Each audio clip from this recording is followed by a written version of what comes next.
అదే RTV app వార్తల్ని క్షణాల్లో చదివే అవకాశం ఉంటుంది. ఒక న్యూస్ పేపర్, ఒక టెలివిజన్ ఛానల్ మీ చేతుల్లో ఎప్పుడు ఉంటాయి. బలరామన్ అంటే మనందరికీ సుపరిచితమైనటువంటి వ్యక్తి. ఈ గ్రామంలో గతంలో కూడా ఒక మీటింగ్ పెట్టినప్పుడు గతంలో కూడా రావడం జరిగింది. అప్పుడు నేను రాలేకపోయినా మాధవరెడ్డి గారు మరి అదే విధంగా బలరామన్న గారు ఆ రోజు ఆ మీటింగ్ కు రావడం జరిగింది. మరి బలరాం నాయక్ గారు అంటే నాకు కూడా ఎంతో అభిమానం. ఆయన కుట్రలు కుతంత్రాలు లేక తొక్కి పెట్టడాలు మోసం చేసే మాటలు తెలియదు. బోలా శంకరుడు ఉన్నది ఉన్నట్టుగా మాట్లాడతాడు, లేని లేనట్టుగానే చెప్తాడు. మా ఇద్దరు కూడా చిన్నతనం నుంచి పక్క ఊరే. వాళ్ళ ఊరు మా ఊరు ఒకటే ఎంపీటీసీ. వాళ్ళ ఊరు దాటినాక మా ఊరు పోవాలి నేను.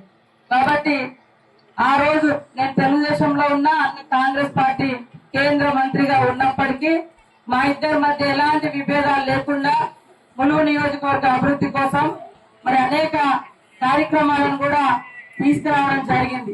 ఆ రోజు కాంగ్రెస్ ప్రభుత్వం అధికారంలో ఉన్నప్పుడు, బలరామన్న కేంద్ర మంత్రిగా ఉన్నప్పుడు మన ఏజెన్సీ ప్రాంతాలకు దాదాపుగా 2000 కోట్ల రూపాయలను తీసుకొచ్చి ఇవాళ ములుగులో ఏరియా హాస్పిటల్ గాని, మనుగూరు ఏరియా హాస్పిటల్ గాని, భద్రాచలం గాని, అదే విధంగా మోడల్ స్కూల్ గాని, మహబాద్ వచ్చినటువంటి స్కూళ్లు గాని, అన్ని ఏజెన్సీ ఏరియాలలో మరి మోడల్ స్కూళ్లు, ఏకలవ్య స్కూళ్లు, హాస్పిటల్స్, అంగన్వాడీ సెంటర్స్, మన ఏటు నాగారం దగ్గర కట్టినటువంటి పెద్ద బ్రిడ్జి, ఇవాళ మీరు వాజేడు వెంకటాపురం పోయే బ్రిడ్జి కూడా మరి వారి హయాంలో నేను ఎమ్మెల్యేగా ఉన్నప్పుడే రావడం జరిగింది. ఇవాళ అటు నిలబడ్డటువంటి ఇద్దరు వ్యక్తులను కూడా చూసిండ్రు, కానీ వారు ఎక్కడ కూడా చెప్పుకోవడానికి ఏం తెచ్చింది లేదు. మరి బలరామన్నకు అన్ని రకాల అనుభవాలు ఉన్నాయి. ఢిల్లీలో ఎవరిని పడితే ఏ పనులు వస్తాయి, ఆయన నిత్యము ఆఫీస్ లో చుట్టూ తిరిగి తీసుకొచ్చేటువంటి పనులు. అంతెందుకు ఇలా మల్లంపల్లి నుంచి వైఎస్ నర్సంపేట నుంచి మహబాద్ పోయే రోడ్డు అవినీతి ముద్ర వేసి ఆయనను బెదిరింపులకు గురి చేసి తీసుకున్నారు. ఇవాళ అంతేందుకు ఆంధ్రలో ఉన్నటువంటి 2-3 రాజ్యసభ సభ్యులు టీడీపీలో కాంగ్రెస్ లో ఉన్నప్పుడు మరి అవినీతి ముద్ర వేసారు. వాళ్ళ బీజేపీలో పోగానే నిర్మా సబ్బు, వాషింగ్ మిషన్ వాషింగ్ పౌడర్ అలా వాళ్ళ బీజేపీలో పోతే వాళ్ళు నీతివంతులు, యువతలుంటే అవినీతివంతులు. ఇట్లా భయపెట్టి ఎంతో మందిని దేశంలో భయపెట్టి తీసుకుంటారు. మళ్ళీ పైనుంచి మన పార్టీ అవినీతి పార్టీ అని ముద్రలు ఇస్తారు. మేము అవినీతి పార్టీ అయితే ఇన్ని కష్టాలు ఎందుకు వస్తాయి, కాంగ్రెస్ కు ఇన్ని ఇబ్బందులు ఎందుకుంటాయి? నీ లెక్క కాంగ్రెస్ కు ఒక ఆదాని లేడు, ఒక అంబానీ లేడు. దోసిపెట్టి నేను గొప్పనని ఇటు చెప్తావు, కానీ ఆస్తులన్నీ ప్రజల ఆస్తులన్నీ ఆదాని అంబానికి ఇస్తున్నారు.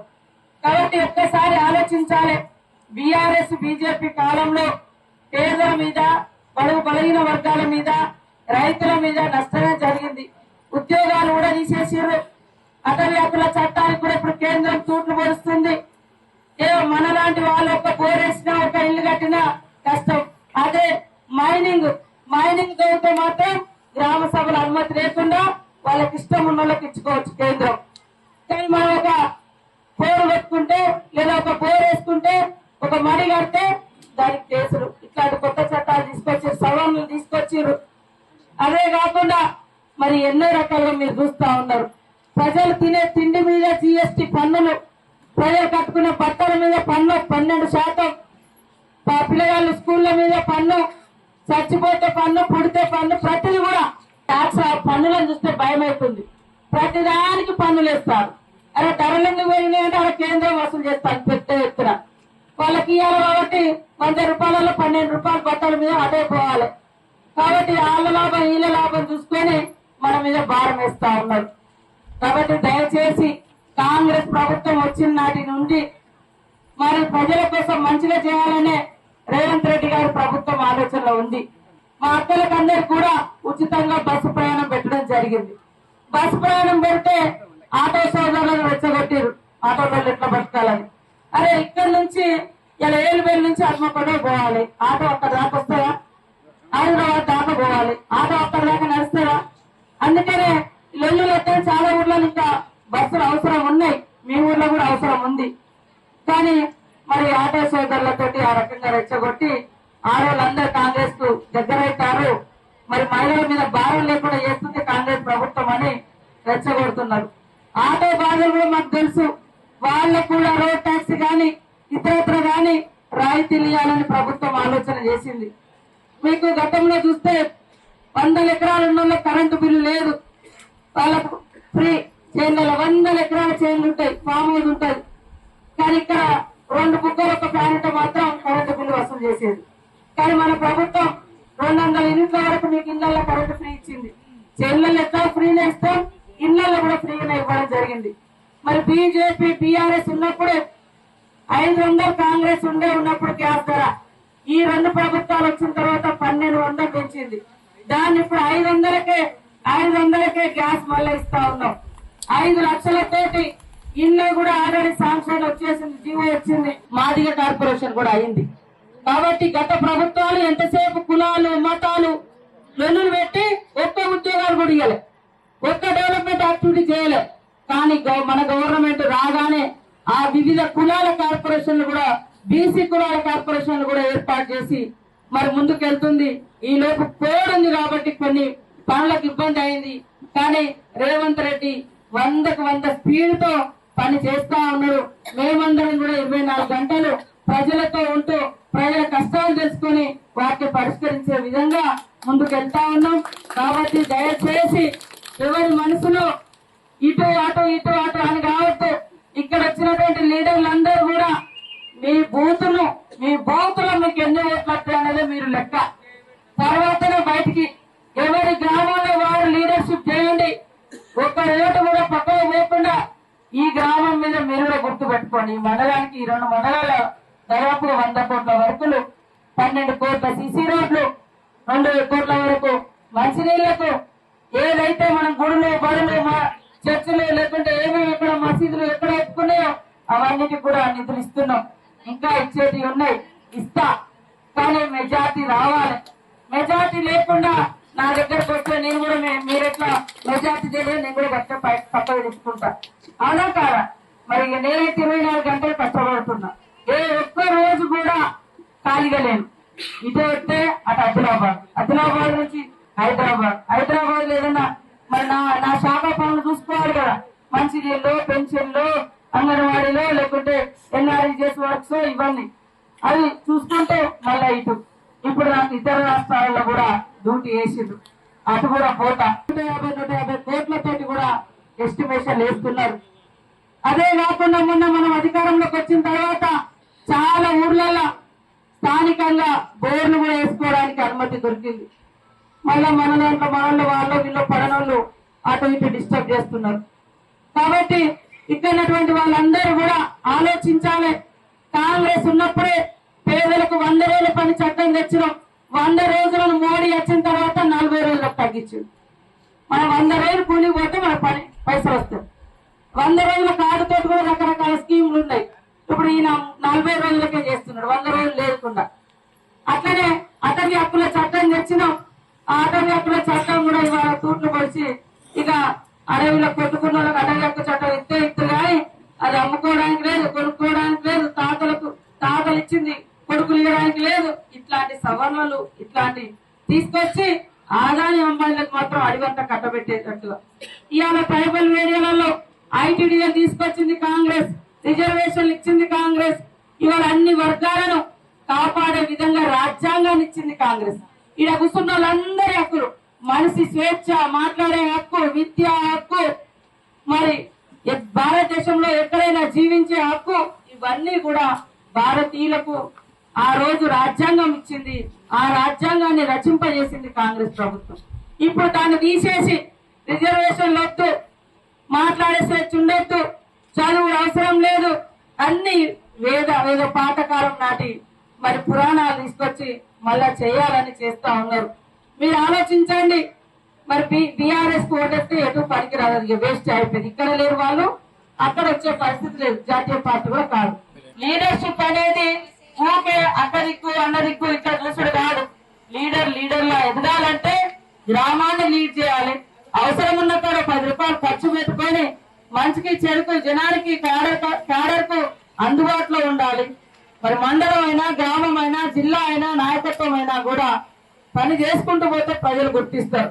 అక్కొచ్చినప్పుడే మనం మీటింగ్ పెడదాం, అన్నొచ్చినప్పుడే మనం కూర్చుందాం అంటే మరి ఎప్పుడు ఒకటే కాడ నేను ఉండలేదు. నాకు ఈ మండలాలు 9 మండలాలు ఉన్నాయి. అదే విధంగా రాష్ట్ర బాధ్యత. ఇప్పుడు ఆదిలాబాద్ కి ఇన్ఛార్జ్ మనల్ని కూడా అర్థం చేసుకోవాలి. ఇక్కడ నుంచి రకరకాల సమస్యలు ఇక్కడ మహబూబాబాద్ పార్లమెంట్ లో ఈసారి 2 సార్లు ఓడిపోయినా ఆయన పార్టీని పట్టుకొని ఉన్నాడు. కేంద్ర మాజీ మంత్రిగా పనిచేసిండు. ఎన్నో ప్రలోభాలకు వచ్చినా పోకుండా ఉన్నాడు. కాబట్టి మరి బలరామన్న గారికి ఇవ్వడం జరిగింది. ఆదిలాబాద్ కు నేనే ఇన్ఛార్జ్ గా ఉన్నా. అక్కడ గోండు సామాజిక వర్గం నుంచి వచ్చిన ఒక ఆదివాసి సాధారణమైనటువంటి గ్రామ టీచర్ కాంగ్రెస్ ప్రభుత్వంలో ఇచ్చినటువంటి జీవో నెంబర్ 3తో వచ్చినటువంటి జీవీవీకే ఒక టీచర్ కు ఇవాళ ఎంపీగా నిలబెట్టడం జరిగింది. కాబట్టి గెలిపించుకునేటువంటి బాధ్యత కూడా అక్కడ నా మీద కూడా ఉంది. ఇక్కడ నా పార్లమెంట్, నేను ఇదే పార్లమెంట్ కు మరి మన పార్లమెంట్ కూడా మహబూబాబాద్, మళ్ళీ మా ఇద్దరిది పక్క ఊరే, ఇక్కడ నుంచి ఆ తండంత దూరం. కాబట్టి మరి అన్న గెలిస్తే కూడా నాకు 1000 ఏనుగుల బలం ఉంటది. కేంద్రంలో చాలా అవసరం ఉంటాయి. మనలాంటి ట్రైబల్ ఏరియాలలో ఏజెన్సీ ప్రాంతాలలో ప్రత్యేకమైన నిధులు ఉంటాయి. అవి తీసుకొచ్చుకొని ఇంకా అద్భుతంగా స్కూల్ గాని మరి టూరిజం గాని రకరకాల స్కీమ్స్ ఉంటాయి. కాబట్టి ఆయన ఒక సామాజిక మంత్రిగా మరి పనిచేసిండు. ఖచ్చితంగా గెలిపియాలి. అక్కడ ఆదివాసికి ఇచ్చినాం, ఇక్కడ లంబాడాకి ఇచ్చినాం. ఆయన కూడా కొత్తోడేం కాదు, పాతోడే. ఆయన మీద ఎలాంటి కుల వివక్షత, వీళ్ళని ఇట్లా తిట్టిండు, వాళ్ళని అట్లా తిట్టిండు ఏది లేదు. ఎవరు పోయినా పూజ్యులు గౌరవనీయులు అంటాడు అన్న. చిన్నోళ్ళైనా పెద్దోళ్ళైనా గౌరవనీయులు అంటాడు. ఆ గౌరవాన్ని ఇచ్చేటువంటి వ్యక్తి మన బలరామన్న. కొంతమంది టిఆర్ఎస్ నాయకులు మన ఓటు బ్యాంకు దెబ్బయ్యాలని రకరకాల కుట్రలు చేస్తా ఉన్నారు. గతంలో కూడా చేసిర్రు. కానీ ప్రజలకు అవసరం ఉన్నప్పుడు ఆ నాయకులు ఎప్పుడు కూడా మరి మొన్న అటవీ హక్కుల చట్టం గురించో మరి ఉద్యోగాలు, ఇవాళ ఏరియాలో ఎవరికి ఉద్యోగాలు లేవు, ట్రైబల్స్ లేవు, నాన్ ట్రైబల్ లేవు. ఇప్పుడు మొన్న మన గవర్నమెంట్ వచ్చినాక కొన్ని క్లియర్ చేసినాయి. ఆ ఉద్యోగాల జీవోలు వేరే, అది జనరల్ అయిపోయింది.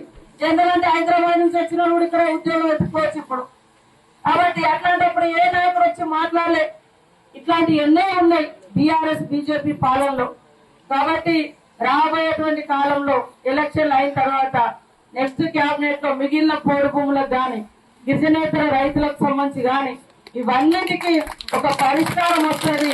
రైతుల పూర్వక వాతావరణం లేకుండా అందరూ స్వేచ్ఛగా ఎవరి భూములలో వాళ్ళు వాళ్ళ రైతు బంధు, వాళ్ళ రైతు బీమా, వాళ్ళకి మంచిగా 2 పంటలు నీళ్ళు వచ్చే విధంగా కాంగ్రెస్ ప్రభుత్వము ప్రణాళికతో ఉంది. కాబట్టి మా అక్కలు కూడా మహిళలందరికీ కుట్టు మిషన్ కేంద్రాలు పెట్టడం, వాళ్ళు కుట్టిన బట్టలు కూడా స్కూళ్లలోనే ఇచ్చేది, వాళ్ళకి డబ్బులు వచ్చేటట్టుగా, ఇంకా సోలార్ లైట్లు పెట్టి కరెంటు తయారు చేసేటట్టుగా, ఇంకా మనం ఏమైనా మరి ఆవులు, గేదెలు, బర్ల కేంద్రాలు కూడా పెట్టేటట్టు ఇవన్నీ కూడా ప్రణాళిక సిద్ధం చేస్తున్నాము. తప్పకుండా మహిళల్ని కోటీశ్వర్లను చేయాలన్నటువంటి లక్ష్యంతో రేవంత్ రెడ్డి గారి ప్రభుత్వం ఉంది. అదే పనిగా సంఘి పెట్టుకోండి. ఒక్క ఓటు కూడా మనది పక్కకు పోవద్దు. ఈ ఎలక్షన్ల టైంలో పక్కకు పోయి మేము వచ్చినామంటే ఇక ఇంకో ముందు నాదంటే నా మీద కోపం ఉండొచ్చు, రేపు సర్పంచ్లు అంటే అరే నేను టికెట్ ఆశించినా రాలేదు కాబట్టి అని కోపం ఉండొచ్చు. ఈ ఎన్నిక రాహుల్ గాంధీని ప్రధానమంత్రి చేసే ఎన్నిక. ఈ రాహుల్ గాంధీ మీద కూడా నువ్వు అడిగి ఉంటే ఇంకెందుకు ఈ పార్టీలో? రాహుల్ గాంధీ కోసము, సోనియమ్మ కోసము, ఖర్గే గారి కోసము కూడా నువ్వు పని చేయకుంటే ఎందుకు పార్టీలా? కాబట్టి అందరూ కూడా దయచేసి నేనేమన్నా కోపంగా అన్నా, మీరేమన్నా మళ్ళీ కూర్చొని మాట్లాడుకోవచ్చు. కానీ కుండ ఎత్తేసినాక అతుకు పెడదామంటే అతుకుతుందా? ఈ 5 ఏళ్ళు మళ్ళీ ఎదురు చూడాల్సిందే కదా. కాబట్టి అందరూ కూడా దయచేసి కష్టపడి మరి ప్రతి బూత్ లో 70-80% ఓట్లు వచ్చే విధంగా కృషి చేయాలని పేరున కోరుకుంటూ 2 మండలాల ముఖ్యులు కూడా కూర్చొని మరి బూత్ లో వారిగా ఇన్ఛార్జీలు నియమించి ఆ లిస్టు మాకిస్తే నేను ఎప్పటికప్పుడు ఫాలో అప్ చేస్తా.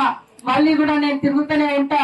4 రోజులు ఇప్పుడు మళ్ళీ పెరుగుతుంది. ఎందుకంటే ఎలక్షన్ దగ్గరకు వస్తా అంటే ఆదిలాబాద్, కేరళ ఉంది, ఒరిస్సా ఉంది, నాకు అటు ఇటు కూడా డ్యూటీలు వేసారు. కాబట్టి అటు ఇటు చూసుకునే ఎటువైనా మళ్ళీ నేను నా తల్లి లాంటి నియోజకవర్గం కాబట్టి నన్ను ఈ స్థాయికి తీసుకొచ్చిందంట మీరు అందరు ఉన్నారు. కాబట్టి మిమ్మల్ని కాపాడుకుంటూనే ముందుకెళ్తానని తెలియజేస్తూ మరి మీరందరూ కూడా ఇక్కడికి వచ్చినందుకు పేరు పేరున నమస్కారాలు. మరిన్ని వీడియోస్ కోసం ఛానల్ ని సబ్స్క్రైబ్ చేయండి, లేటెస్ట్ అప్డేట్స్ కోసం వాట్సాప్ ఛానల్ ని ఫాలో చేయండి అండ్ లింక్ డిస్క్రిప్షన్ లో ఉంది.